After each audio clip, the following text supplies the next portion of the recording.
गुरु ब्रह्म महिमा अलेख शरणम। कौपिनधारी अपर सन्यासी के साधन चतुष्टय की साधना। सत्य सनातन महिमा धर्म के प्रवर्तक श्रीमद् प्रबुद्ध गुरु महिमा महाप्रभु जी का यह उपदेश है कि कौपिनधारी अपर सन्यासी अर्थात आड़वनी और कौपिन धारण कर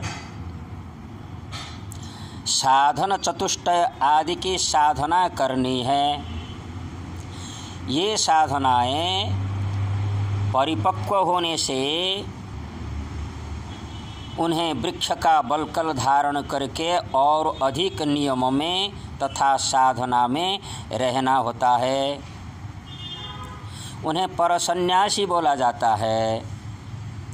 श्रोता वर्ग बाद में अर्थात परवर्ती विषयों में हम लोग बलकलधारी परसन्यासी के बारे में जानकारी करेंगे। अधुना हम लोग कौपिनधारी अपर सन्यासी की साधनाओं के बारे में श्रीमद् जगद्गुरु महिमा अलेख महाप्रभु जी के जैसे उपदेश हैं और उसके सहित शास्त्रों के वर्णित सिद्धांतों के विषय सब श्रवण करेंगे। कौपिनधारी अपर सन्यासी की पहली साधना है साधन चतुष्टय। वे केवल कौपिन एक ताड़ के वृक्ष के पत्ते से बना हुआ पंखा तथा एक ही दंड धारण करके परिव्राजकता करते हुए साधन चतुष्टय साधना की सिद्धिता प्राप्त करने के उपरांत तत्व विवेक में अधिकारी होंगे। साधन चतुष्टयम किम? नित्यानित्य वस्तु विवेकः, इहामुत्र फलभोग विरागः, समाधि षट संपत्ति, मुमुक्षुत्वम चेति तत्वबोधः। साधन चतुष्टय किसे कहते हैं? पहला में नित्य और अनित्य इन्हीं दोनों वस्तुओं में विवेक ज्ञान का प्राप्त करना। दूसरों में इहलोक और परलोक के पदार्थों में जो फल हैं उसमें विराग है। तीसरे में समदम आदि षट संपत्ति है और चौथे में मुक्ति होने की इच्छा। साधन चतुष्टय का पहला साधन नित्य अनित्य वस्तु का विवेक ज्ञान अर्थात यह आत्मा निर्गुण सच्चिदानंद नित्य और सत्य हैं। यह ही उपास्य हैं। इसे कहा जाता है नित्य वस्तु का विवेक ज्ञान। अनित्य अर्थात यह दृश्य प्रपंच जगत और प्रपंच शरीर नाशवान है, परिवर्तनशील तथा अनित्य है। इसके प्रति लोभ मोह से जड़ित नहीं होना, बल्कि इन सब में रहकर भी इन्हें त्याग करना ही अनित्य वस्तु का विवेक ज्ञान कहा जाता है। दूसरे साधन में इहामुत्रार्थ फलभोग विराग अर्थात इस जन्म में शारीरिक मानसिक और वाचिक इंद्रियों और शरीर के द्वारा जितने भोगे जाते हैं और भी आने वाले जन्मों में जितने मिलेंगे उन सब के प्रति निष्प्रिय भावनाओं से उन सब का त्याग करना ही वैराग्य है। तीसरे साधन में समाधि षट संपत्ति अर्थात समादयस्तु समदमोपरति तितिक्षा समाधान श्रद्धा वेदांत सार।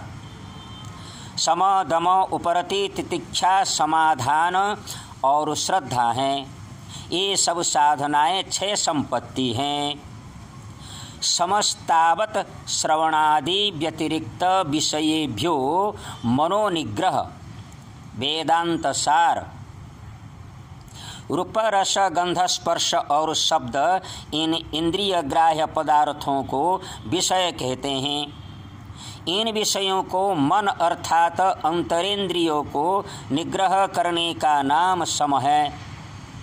इन सब के द्वारा ईश्वर तत्व के श्रवण, मनन, निधिध्यासन नहीं कर सकते। दमः बाह्येन्द्रियाणां तद्व्यतिरिक्त विषयेभ्यो मनोनिग्रह। वेदांत सार।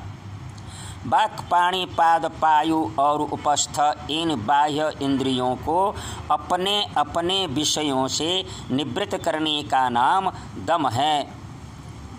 इन सब के द्वारा ईश्वर तत्व के श्रवण, मनन नहीं कर सकते। निवर्तिताना मेतेषां तद्व्यतिरिक्तः विषयेभ्यो उपरमणमुपरतिः अथवा विहितानां कर्मणां विधिनां परित्यागः उपरतिः। वेदांत सार। पूर्वोक्त शब्द, स्पर्श आदि विषयों से निवृत्त हुए वाक्, पाणि आदि इंद्रियों को दमन करना अथवा विधि की वाणी से अनुष्ठित विहित कर्मों को विधिपूर्वक त्याग करना उचित है, यह उपरति है। तितिक्षा, शीतोष्ण द्विद्वंद्व सहिष्णुता। वेदांत सार। शीत, उष्ण, सुख, दुख, शोक, हर्ष, मान, अपमान, लाभ, हानि और यश, अपजस इन सब के आपस में विरुद्ध विषय समूह का सहन करना ही तितिक्षा कही जाती है।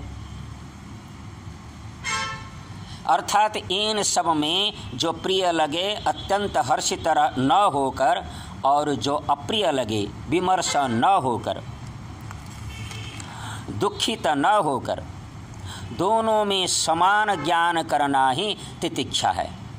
समाधानम किम चित्तैकाग्रता तत्वबोधः। समाधान किसे कहते हैं? चित्त की एकाग्रता की समाधान कहते हैं। श्रद्धा का गुरु वेदांत वाक्येषु विश्वासः तत्वबोधः। श्रद्धा किसे कहते हैं? सद्गुरु और वेदांत की वाणियों में दृढ़ विश्वास रखना ही श्रद्धा है। चौथे साधन में मुमुक्षुत्वम। वेदांत सार। केवल मोक्ष प्राप्त करने वाली इच्छा को मुमुक्षुत्व कहा जाता है। इस प्रकार साधन चतुष्टय की साधना करने वाले कौपीनधारी अपर सन्यासी उपयुक्त साधक हैं। यह सत्य सनातन महिमा धर्म का सिद्धांत है। गुरु ब्रह्म महिमा अलेख शरणम, परम ब्रह्म महिमा अलेख शरणम, सच्चिदानंद ब्रह्म महिमा अलेख शरणम।